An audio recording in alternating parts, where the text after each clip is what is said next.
పిలుపందితే పేదింటికే చుట్టమై వస్తవయ్యా.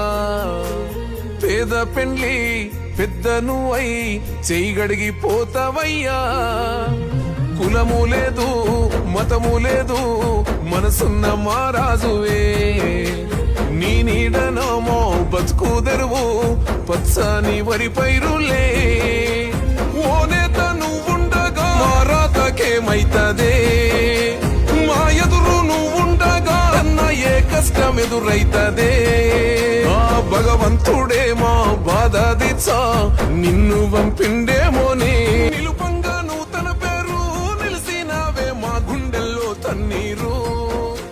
పెదసారు మాట నువ్వు నడిచే బాట గులాబీ పూల తోట. నీ కంటి సూపెందుకో మా బతుకు బాగుంటది.